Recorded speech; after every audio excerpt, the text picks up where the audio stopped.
been touted as the fastest way to cross the surface of the Earth, slashing journey times between major cities from several hours to a matter of minutes. 3, 2, 1, fire. When it was first conceived by Elon Musk in 2013, the idea was deliberately open-sourced, and companies around the world were invited to develop the technology. Since then, billionaires, engineers and governments have all competed to open the first operational system.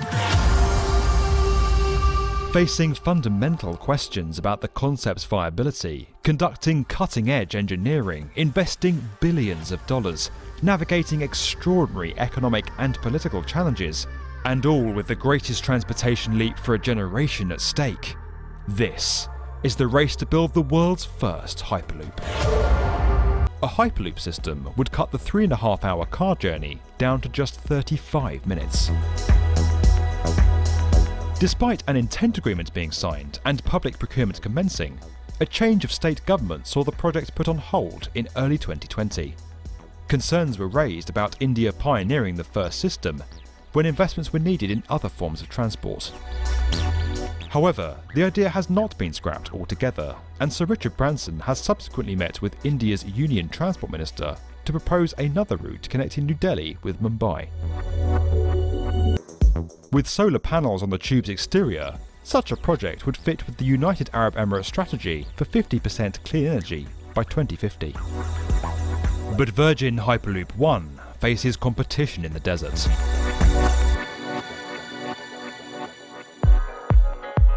Lies in the United States. In late 2019, the firm worked with the Northeast Ohio Area-Wide Coordinating Agency, or NOACA, to release what they claim to be the most extensive Hyperloop feasibility study to date, boldly proposing to link Chicago with Cleveland and Pittsburgh. The Great Lakes Corridor sees tens of millions of journeys made between the cities, and significant passenger and freight expansion is projected over the next 25 years. A Hyperloop journey from Chicago to Cleveland would take just over half an hour, providing a huge boost to the Midwest region, and potentially creating a unified labour market where people could live in one city but work in another.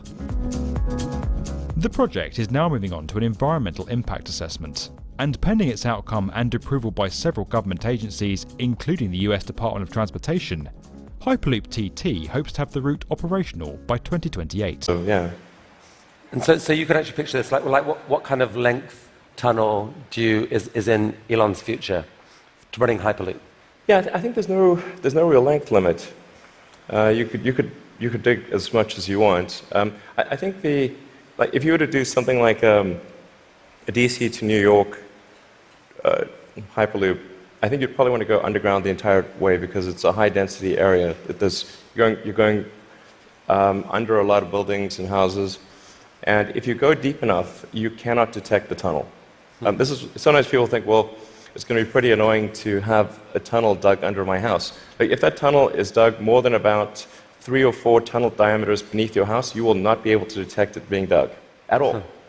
In fact, like if you're able to detect the tunnel being dug, whatever device you're using, you can get a lot of money for that device from the Israeli military, who is trying to detect tunnels from Hamas, and from the US Customs and Border Patrol that trying to detect drug tunnels.